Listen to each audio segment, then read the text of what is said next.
యేసుక్రీస్తు శ్రేష్టమైన ఉన్నతమైన నామంలో అందరికీ వందనాలండి. దేవాతి దేవుని మహాకృపను బట్టి ప్రతి ఒక్కరికి నా ప్రత్యేకమైన వందనాలు. అదేవిధంగా ఈ వాక్యాన్ని అనేక మందికి షేర్ చేయమని అడుగుచున్నానండి. దేవాతి దేవుడి దినాన్న మనతో మాట్లాడుచున్న అంశము దేవుడు సృజించిన ప్రతి వస్తువు మంచిది అనే అంశం ద్వారా ఆయన ఈ దినాన్న మనతో మాట్లాడుచున్నారు. అయితే అపోస్తుడైన పౌలు తిమోతికి రాసిన మొదటి పత్రిక 4వ అధ్యాయము 4వ వచనంలో రాయబడి ఉంది ఏంటంటే, దేవుడు సృజించిన ప్రతి వస్తువు మంచిది, కృతజ్ఞతాస్తుతులు చెల్లించి పుచ్చుకొని ఎడల ఏదియు నిషేధింపదగినది కాదు. ఎలయనగా అది దేవుని వాక్యం వలనను ప్రార్థన వలనను పవిత్రపరచబడుచున్నది. దేవుడి పరిశుద్ధ వాక్యము దీవించునుగాక.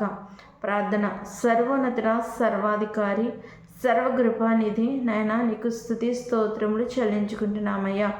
ఎక్కడైతే 2-3 కూడి ఏకీవించి ప్రార్థన చేస్తారనవో వారి మధ్యన సంచారం చేస్తానన్న దేవా నీకు వందనాలు. మరి నా వాక్యం ఎవరైతే వినిచ్చినారో వాళ్ళ పట్ల నీ ఆత్మను, నీ సన్నిధి కాంతిని ప్రకాశింపచేయండి ప్రభు, నీకు వందనాలు. ఆకాశము నీ సింహాసనము, భూమి నీ పాదపీఠము ఉన్న దయా నీకు వందనాలు. నువ్వు కాళ్ళు నిలిపే స్థలంలో మేము జీవించుచుండగా తండ్రి, మా జీవితాల్లో వెలుగుమయంగా మార్చండి దేవా, నీకు వందనాలు నాయనా. అవును ప్రభా, నీ వాక్యం ద్వారా ప్రతిదినం మమ్మల్ని మేము సరిచేసుకుని మా జీవితాన్ని మార్చుకుని నీ కొరకు కట్టుకునేవారుగా సహాయం దయచేయండి నాయన. ప్రతి ఒక్కరి జీవితాల్లో మీరు ఇచ్చిన ప్రతి వాగ్దానాన్ని బట్టి వందనాలు, స్తోత్రాలు. ఆ యొక్క వాగ్దాన ఫలాలు వాళ్ళ యొక్క జీవితాల్లో నెరవేర్చండి బాబు, నీకు వందనాలయ్యా. నన్ను కూడా జ్ఞాపకం చేసుకొని నాకు ఇచ్చిన వాగ్దానము నాయన నా యొక్క జీవితంలో నెరవేర్చండి అయ్యా. అనేక మందికి నాయన నీ రాజ్య సువార్తను ప్రకటించే కృపానుగ్రహింపచేయండి. నీ ఆత్మను నాపై ఉంచి నాయన నా ద్వారా మీరే మాట్లాడమని అడుగుచున్నాను నాయన. ఏం మాట్లాడాలో నాకు తెలియదయ్యా, అయినప్పటికీ నాయన నన్ను నిలబెట్టుకుని నాయన ప్రభా నువ్వు మాట్లాడమని అడుగుచున్నాను తండ్రి, స్తోత్రాలయ్యా. ఒక్క ఆత్మను నాయన ప్రభ నీ కొరకు నేను సంపాదించానని నాయన సంతృప్తి అయిన జీవితాన్ని నాకు దయచేయండి అయ్యా, నీకు వందనాలు, స్తోత్రాలు. ఏ మనిషి ఎంతకాలం జీవిస్తాడో నాయన ప్రభా, ఎవరి ఆయుష్కాలం ఎంతో తెలియదయ్యా నాయన, నీకు వందనాలు. నాయన నా వాక్యము ద్వారా తండ్రి నాయన ఒక్కరైనను నాయన ప్రభా నాయన మారు మనసు రక్షణ పొందుకునే భాగ్యము దయచేయండి ప్రభా. నా జీవిత కాలంలో నాయన ప్రభా అలాంటి మంచి సాక్ష్యాన్ని నాయన ప్రభా సంపాదించుకునే ధన్యత నాకు దయచేయండి ప్రభా, నీకు వందనాలు, స్తోత్రాలు. ఈ లోకంలో నాయన ప్రభా నేను ప్రత్యేకింపబడిన రీతిగా జీవించగలగడానికి సహాయం దయచేయండి. లోకం వైపు చూడకుండా, లోకాశుల వైపు చూడకుండా తండ్రి నాయన ప్రభా ప్రతి ఒక్కరు నీ వైపు చూస్తూ నాయన నీలో కొనసాగడానికి కృప చూపించమని తండ్రి అని పిలిచిన కూడా యోగ్యత లేని వారు బాబు, అయినప్పటికీ నీ కృపను అనుగ్రహింపచేస్తారు ప్రభా. అందుని బట్టి నీకు వందనాలు, స్తోత్రాలయ్యా. నైనా ఈ యొక్క లేఖనం ద్వారా మీరు మాట్లాడుచుండగా తండ్రి సూటిగా తేటగా మాట్లాడి మా యొక్క జీవితాన్ని సరిచేసుకోవడానికి నీ కృపా సన్నిధి అనుగ్రహింపచేయమని నజరేయుని యేసు ఉన్నత నామములో అడుగుచున్నాం తండ్రి, ఆమేన్. మరి దేవాతి దేవుడి నన్ను మనతో ఏం మాట్లాడుచున్నారండి? దేవుడు సృజించిన ఏ వస్తువు కూడా ఎలాంటిదంటండి? మంచిదంట. మరి అలాంటి మంచి జీవితాన్ని మనము కలిగి జీవిస్తున్నాం. చాలామంది ఇది మంచిది కాదు, ఇది చేయకూడదు, ఇది మంచిది కాదని చెప్పుకుంటారు కదండి. కానీ దేవుడు సృజించిన ఏ వస్తువైనా కూడా మంచిదేనంట. మరి దేవుని వాక్యం మనకి సూటిగా తేటగా మాట్లాడుచుంది. చాలామంది మరి దేవుడు 7 దినములు చేసి ఉన్నారు కదండి. 7 దినములు మరి దేవుడు చేసినప్పుడు 7వ దినాన్ని విశ్రాంతి దినంగా దేవుడు మనకి ఇచ్చిన్నారు. ఆ దినాన్న ఏ పని ఏమీ చేయకూడదు. మరి విశ్రాంతి దినాన్న దేవుణ్ణి మరి మనము ఆరాధించాలని దేవుడు మనకి నేర్పి ఉన్నారు. అయితే మొదటి దినం నుంచి 6 దినాలు ఆయన మరొకో దినాన్ని ఒక్కో దాన్ని సృజించినట్లుగా మనం చూస్తూ ఉంటున్నాం. సృజించి వాడికి పేర్లు పెట్టినట్లుగా మనం చూస్తూ ఉంటున్నాం. అయితే దేవుడు ఒక్కో దినాన్ని ఒక్కొక్కటి ప్రత్యేకంగా మనకి ఇచ్చున్నారు. అంటే ప్రతిదినము కూడా మంచిదని దేవుని వాక్యము మనకు సెలవిస్తుంది. చాలామంది ఈరోజు మంచిది కాదు, లేకపోతే ఈ రోజు మంచిది కాదని చెప్పుకుంటూ ఉంటారు. కానీ దేవుడు అన్ని దినాల్ని ఒకే రీతిగా చేశారండి. మంచి చెడు అనేది రోజుల్లో ఎక్కడా లేదు. అవన్నీ మనము నిర్మించుకున్నాయే. సోమవారం నుంచి ఆదివారం వరకు దేవుడు సృజించిన దినములే. కాబట్టి అవన్నీ మంచి అనే దేవుని వాక్యం ద్వారా ఆయన సూటిగా తేటగా మనతో మాట్లాడుచున్నారు. ఈరోజు మంగళవారం మంచిది కాదు, బుధవారం మంచిది కాదు, లేకపోతే శుక్రవారం మంచిది కాదు. ఇలాగూ చాలామంది రోజులు చూసుకుంటూ ఉంటారు. కానీ దేవుడు సృష్టించిన ప్రతి రోజు మంచిదని దేవుని వాక్యం ద్వారా ఆయన సూటిగా తేటగా మనతో మాట్లాడుచున్నారు.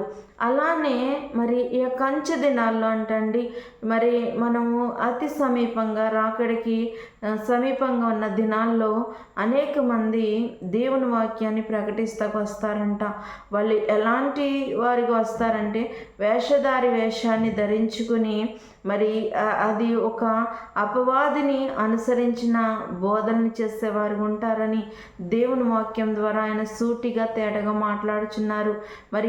అలాంటి బోధలు చేస్తారంటే కొన్ని దేవుడు సృజించిన వస్తువుల్లోనే కొన్ని వస్తువులు ఆహార పదార్థాలని ఇవి మీరు తినకూడదని, ఇవి నిషేధింపబడి అని మనకు తెలుపుతారంటండి. అది సత్యము కాదని దేవుని వాక్యం ద్వారా ఆయన సూటిగా మనతో మాట్లాడుచున్నారు. అంత మాత్రమే కాదు, వివాహం చేసుకోవడం నిషేధమని, వివాహాలు చేసుకోకూడదని ప్రకటిస్తారంట. అది కూడా దేవుడు వివాహ వ్యవస్థను అనేది దేవుడు ఏర్పాటు చేసిందండి. కానీ చాలామంది వివాహం చేసుకోకూడదు, అది నిషేధమని ప్రకటించబోయే దినాలు వస్తున్నాయంట. అలాంటి దినాలు వచ్చినప్పుడు, అలాంటి బోధలు మనకి ఎదురైనప్పుడు వాళ్ళు సత్యమైన బోధ బోధించేవారు కాదు, అబద్ధ బోధకులని మనం గ్రహించుకునేవారు ఉండాలని దేవుని వాక్యము సూటిగా తేటగా మనతో మాట్లాడుచుంది. ఎందుకంటే ఒకవేళ నీ యొక్క జీవితంలో నీ అంతట నువ్వు వివాహం చేసుకోకుండా నేను దేవుని యొక్క మందిరంలో లేకపోతే దేవుని సేవ చేసుకుంటూ నా యొక్క జీవితాన్ని దేవుని కొరకు వినియోగించుకోవాలని నీ అంతట నువ్వు ప్రేరేపణ కలిగి దేవుని కొరకు నేను సమర్పించుకుంటే అది తప్పు కాదు. కానండి దేవుడు వివాహ వ్యవస్థను అనేది దేవుడు ఏర్పాటు చేసింది. ఎందుకంటే ఆదాము ఏదైనా తోటలో ఉన్నప్పుడు ఆదాము కోసం దేవుడు ప్రతి సాయంకాల వేళ వచ్చి ఆదాముతో కొంచెంసేపు మాట్లాడి వెళ్ళిపోయేవాడంటండి.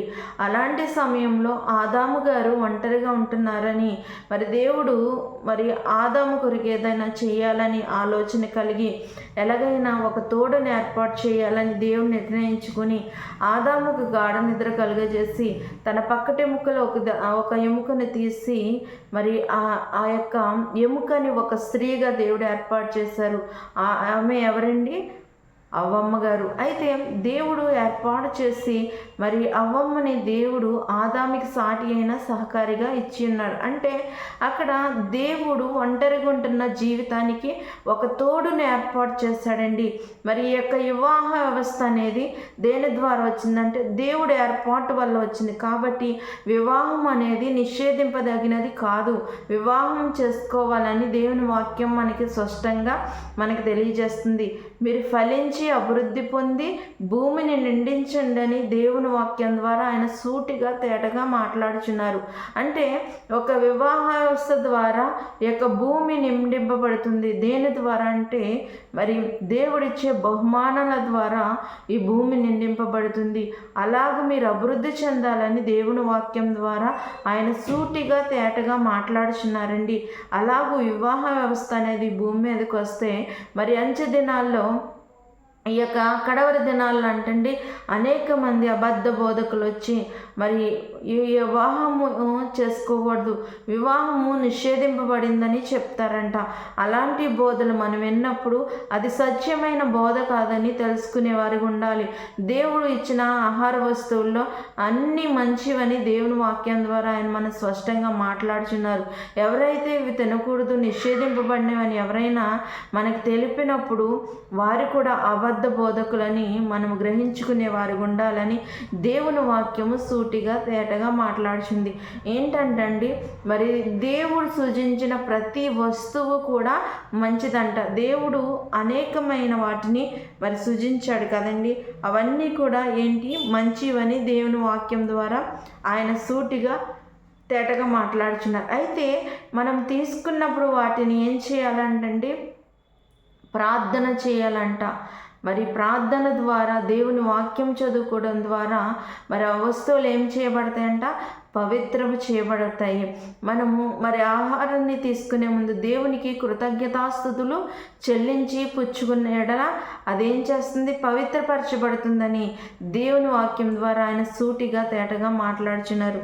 అదే చూసినట్లయితే ఇక్కడ మరి 4వ వచనంలో మరి దేవుడు సృజించిన ప్రతి వస్తువు మంచిది, కృతజ్ఞతాస్తుతులు చెల్లించి పుచ్చుకున్నది ఎడల ఏదియు నిషేధింపబడినది కాదు.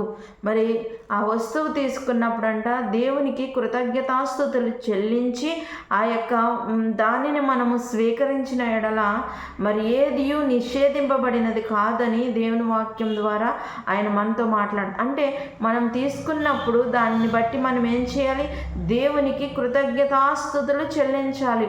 మరి అలనాడు మరి దేవుడు ఆహారం లేని సమయంలో మరి 2 చిన్న చేపలు మరి 5 రొట్టెల్ని దేవుడు ఏం చేశాడండి, మరి పైకెత్తి కృతజ్ఞతాస్తుతులు చెల్లించి మరి అక్కడ ఉన్న వారందరికీ ఇచ్చినప్పుడు అనేక వేల మందిగా మరి ఆహారాన్ని తీసుకుని పుచ్చుకుని ఇంకా 12 గంపలు వాళ్ళు ఎత్తినట్లుగా చూస్తూ ఉంటారు. అంటే మరి కృతజ్ఞతాస్తుతులు చెల్లించడం ద్వారా ఏదియు నిషేధింపదగినది కాదని దేవుని వాక్యం ద్వారా ఆయన సూటిగా తేటగా మాట్లాడుచున్నారు. అంత మాత్రమే కాకుండా మరి దాన్ని పవిత్రం చేసుకోవడానికి మనం ఏం చేయాలంటే దేవుని వాక్యం వలనను ప్రార్థన వలన పవిత్రపరచబడుతుంది. ఆ వస్తువు ఎలాగో పవిత్రపరచబడుతుందంటండి, దేవుని వాక్యం ద్వారా మనం చేసే ప్రార్థన ద్వారా పవిత్రపరచబడుతుందంట. అలాగా ఆ వస్తువుని మనం పవిత్రపరచవచ్చని దేవుని వాక్యము సూటిగా తేటగా మాట్లాడుతుంది. కాబట్టి మరి ఈ లోకంలో ఏదియు నిషేధింపబడినది కాదని దేవుని వాక్యం ద్వారా ఆయన సూటిగా తేటగా మనతో మాట్లాడుతుంది. అంటే దేవుడు సృజించిన ప్రతి వస్తువు కూడా మంచిదే. మరి ఆహార పదార్థాలను ఏమైనా భూమి మీద మరి సమస్తమును కలిగజేస్తుంది దేవుడు కదండి. దేవుడు కలిగజేస్తున్న ప్రతి వస్తువు మంచిదని ఈ దినాన్ని ఆయన మనకు సూటిగా తేటగా మాట్లాడుచున్నారు. కాబట్టి మరి ఈ అంత్యకాలంలో మరి అపాయకరమైన దినాల్లో ఎవరైనా అబద్ధ బోధకులు లాంటి వారు వచ్చి మరి మీరు వివాహాలు చేసుకోకూడదు, ఈ కొన్ని రకాల ఈ వస్తువులు మీరు మరి నిషేధింపబడిన మీరు తీసుకోకూడదని ఎవరైనా చెప్పినప్పుడు మరి వాటిని సత్యమైన బోధగా మీరు అంగీకరించకండి అని దేవుని వాక్యం సెలవిస్తుంది. కాబట్టి దేవుడు ఇచ్చిన ప్రతి వస్తువు మంచిది. కాబట్టి మరి మనము ఆ యొక్క వస్తువుల్ని కృతజ్ఞతాస్తుతులు చెల్లించి మరి వాక్యము ద్వారాను ప్రార్థన ద్వారా పవిత్రపరుచుకుని మనము వాటిని స్వీకరించుకోవాలని దేవుని వాక్యం మనకు తెలియజేస్తుంది. కాబట్టి ఒకవేళ మన యొక్క జీవితంలో అలాంటి పరిస్థితులు ఎదురైనప్పుడు మనం మెలకువ కలిగి మరి ఏది మంచి, ఏది చెడు, ఏది సత్యము, ఏది అసత్యమని తెలుసుకుని జీవించడానికి పరిశుద్ధాత్మ యొక్క వాక్యము ప్రతి ఒక్కరి జీవితాల్లో ఫలింపచేయునుగాక. ఆమేన్. అందరికీ వందనాలండి. ప్రార్థన. సర్వోన్నతుడ, సర్వాధికారి, సర్వకృపానిధి నీకు వందనాలు. మీరు మాట్లాడిన ప్రతి మాటను బట్టి వందనాలు, స్తోత్రాలు ప్రభా.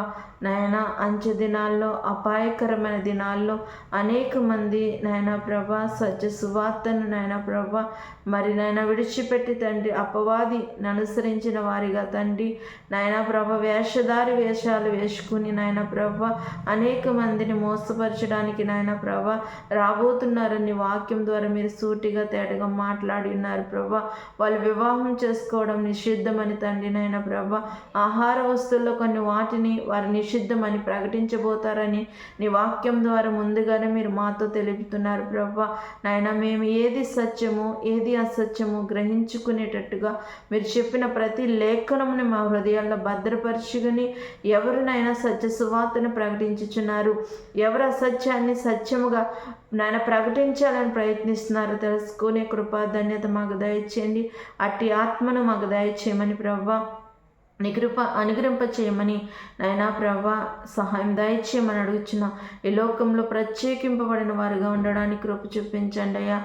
నీ సన్నిధి కాంతి ప్రకాశింప చేసి నాయన ప్రభా నీ యందు కృప కలిగి జీవించడానికి సహాయం దయచేయమని నాయన నువ్వు మాట్లాడిన లేఖనము మా యొక్క జీవితాల్లో నాయన నెరవేరినట్టు సహాయం దయచేసి కృప అనుగ్రహింప చేయమని నజరేయుని యేసు నామములో అడుగుచున్నాను తండ్రి. ఆమేన్. అందరికీ వందనాలు.